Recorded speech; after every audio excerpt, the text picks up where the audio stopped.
Hello guys, यहाँ हम steno for all YouTube channel के माध्यम से आपको विभिन्न गतियों पर हिंदी और इंग्लिश की डिक्टेशन उपलब्ध कराते आ रहे हैं। यह हमारा steno for all YouTube channel है। सभी तैयार रहें। सभी 80 शब्द प्रति मिनट की गति के लिए तैयार रहें। ओपी शुक्ला की बुक से है। अभ्यास 4, 5, 6, 7 रेडी। ITI special ready.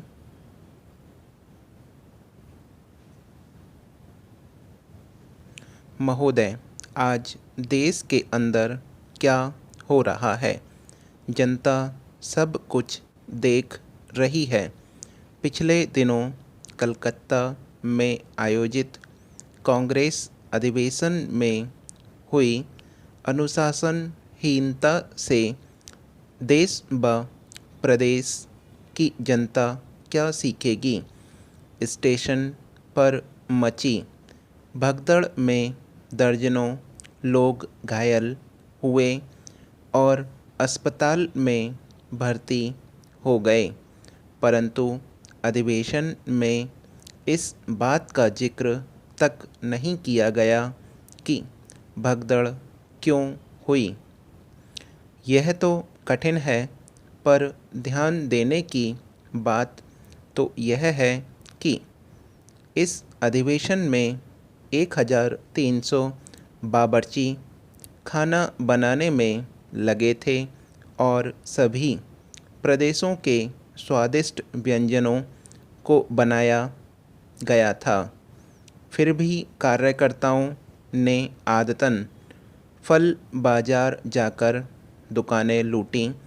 इससे सिद्ध होता है कि ये अधिवेशन किसी अनुशासित पार्टी का नहीं, बल्कि लुटेरों का अधिवेशन है।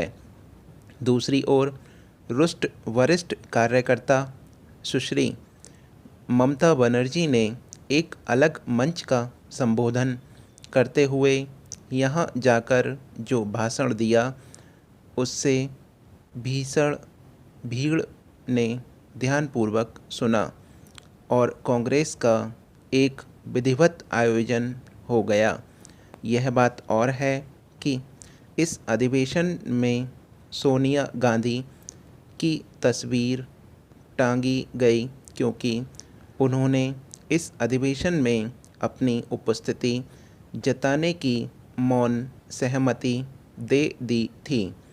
इस अधिवेशन का महत्व इस दृष्टि से अधिक है कि इसमें पूर्व प्रधानमंत्री श्री नरसिम्हा राव द्वारा निकाले हवाला मंत्री श्री सिंधिया अर्जुन सिंह को पार्टी में शामिल कर मंच पर बोलने की अनुमति प्रदान की।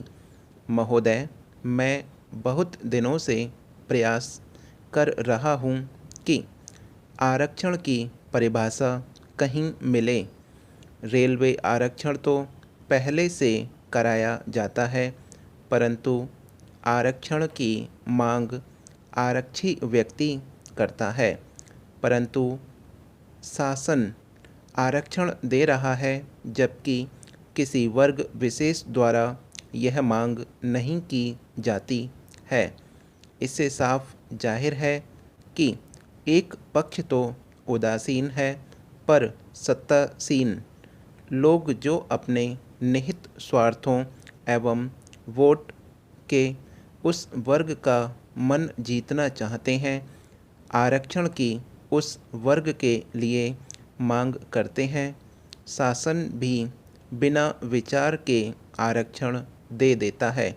विकलांग आरक्षण ऐसा एक आरक्षण है जो मानवीय नियमों का पालन करते हुए दिया गया है और समाज में उन्हें उठाने की या बढ़ाने की आवश्यकता थी, परंतु अन्य मामलों में यह देश और इसका बहुसंख्यक समाज सहमत नहीं है, क्योंकि यह एक ऐसा मामला है जिससे लोगों को कानूनी तौर पर विभक्त किया गया है और कटुता के बीज खुलेआम बोए गए हैं।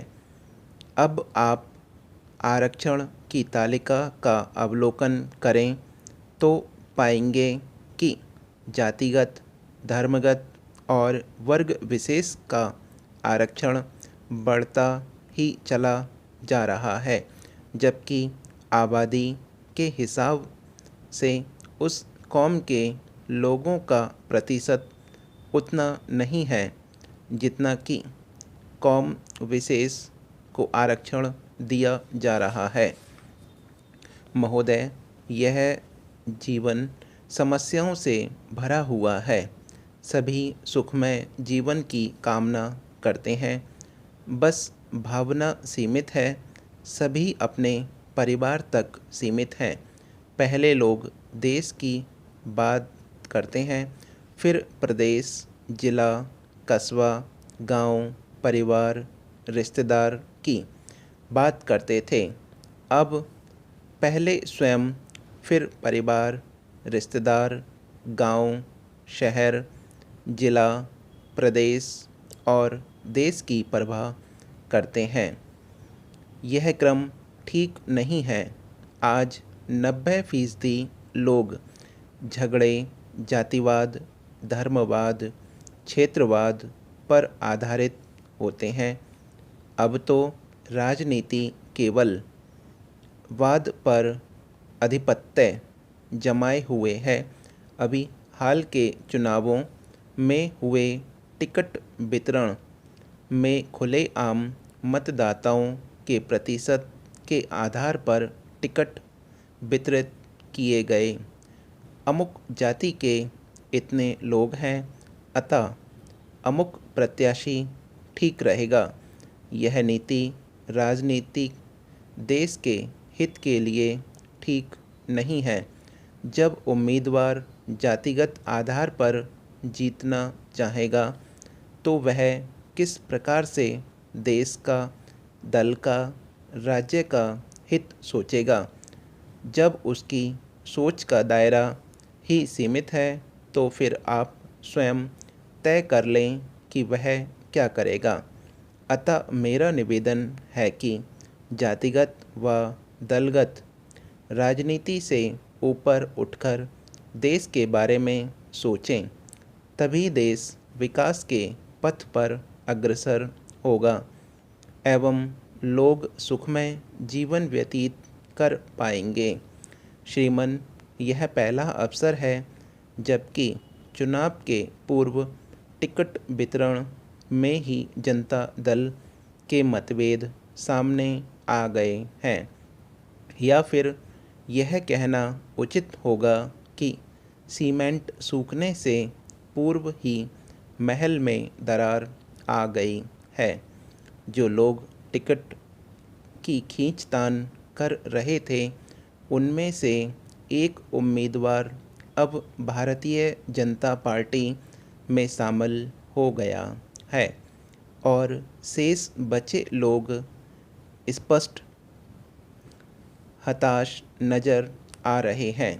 कुछ लोग तो यह कहते भी सुने गए कि अब हार तो निश्चित ही है, परंतु ऐसे वक्त में पैसा खर्च किया जाए या नहीं।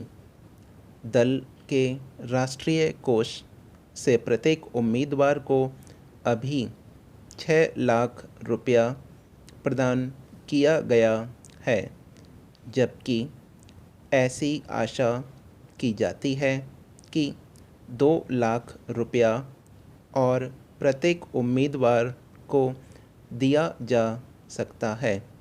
इस प्रकार कुल खर्चे का 50% हिस्सा पार्टी ही वहन कर रही है। शेष खर्चा यदि उम्मीदवार चाहें तो अपनी जेब से खर्च करें, पर कौन चाहेगा कि हार की स्थिति में पैसा बर्बाद हो। अतः समझदारी इसी में है कि पार्टी के पैसों पर चुनाव लड़ा जाए ताकि अपना नाम भी हो सके और घर की जमा पूंजी पर भी आँच न आने पाए। रही बात पार्टी की, तो यह तो विभाजन के वक्त ही तय हो गया था कि अब पार्टी सर्वनाश की दिशा में अग्रसर हो रही है और पार्टी के नेता इसको बचाने में पूर्णतया असफल हो गए हैं। समाप्त। सभी इसका लिप्यांतरण करें। तदुपरांत सभी इसको स्वयं चेक करें। सभी के पास आशु ओपी शुक्ला की बुक होगी, अगर नहीं है तो लिंक हम डिस्क्रिप्शन में दे रहे हैं, वहाँ से पीडीएफ से आप चेक कर सकते हैं।